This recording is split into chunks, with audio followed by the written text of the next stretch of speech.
जय शिवराय।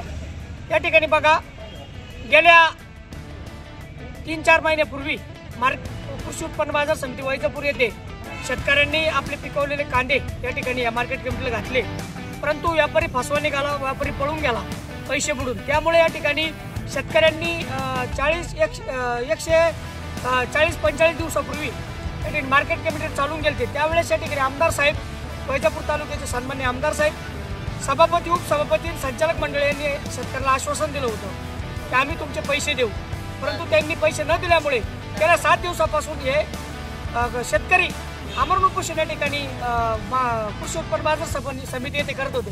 परंतु तरी देखील या ठिकाणी ह्या लोकप्रतिनिधी आणि काही लोकप्रतिनिधी यांनी भेटी देखील दिल्या नाही, आश्वासनं पाळले नाही। त्यामुळे आज या ठिकाणी शेतकऱ्यांनी, काही शेतकऱ्यांनी टाकीवरती चढून या ठिकाणी आत्मदानाचा इशारा त्या ठिकाणी दिलेला आहे। या ठिकाणी हजारो शेतकरी, शेकडोनो शेतकरी या ठिकाणी उपस्थित झालेले आहे। या ठिकाणी यांना एक इशारा देतो की तात्काळ या ठिकाणी शेतकऱ्यांचा प्रश्न जर सुटला नाही तर आम्ही आताच या ठिकाणी निवेदन दिलं आहे सर्वांच्या वतीने। या ठिकाणी ज्येष्ठ समाजसेविका अन्नदाते ताई या ठिकाणी उपस्थित आहेत, त्याच्याबरोबर या ठिकाणी माता भगिनी सुद्धा उपस्थित आहेत। तमाम शेतकऱ्यांच्या वतीने या ठिकाणी निवेदन दिलेलं आहे। आम्ही देखील रस्त्यावर उतरू। आता तहसीलदार साहेब देखील आलेले, त्यांच्या कर्मचाऱ्याशी चर्चा करताय। आमचं एकच म्हणणं आहे, या ठिकाणी आमदार असतील या ठिकाणी, तसेच या ठिकाणी सभापती, उपसभापती, संचालक मंडळ असेल, तात्काळ यावं आणि या शेतकऱ्यांचा काहीतरी तोडगा काढावा। एक तर या ठिकाणी शेतकरी परेशान झालेले, वरतून उडी खाऊ शकतात, ही मोठी दाट शक्यता नाकारता येत नाही।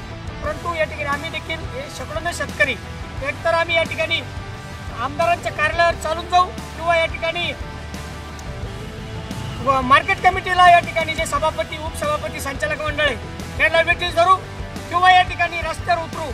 या ठिकाणी म्हणून कायदा जर सुव्यवस्था याच्यातून बिघडला तर याची सर्वस्वी जबाबदारी कृषी उत्पन्न बाजार समितीचे सभापती, उपसभापती, सचिव, संचालक मंडळ आणि या ठिकाणी सन्माननीय या तालुक्याचे आमदार या ठिकाणी ज्यांनी आश्वासन दिलेलं आहे असे या ठिकाणी बोरणारे सर असतील, त्यांनी यांची दखल घ्यावी आणि तत्काळ या ठिकाणी भेटी देऊन यांचा प्रश्न या ठिकाणी तोडगा काढावा, याच्या ठिकाणी कळकळीची विनंती आहे। शेतकरी तुटीचा, शेतकरी तुटीचा, कांद्याचे पैसे आमच्या हक्काचे, कांद्याचे पैसे आमच्या हक्काचे।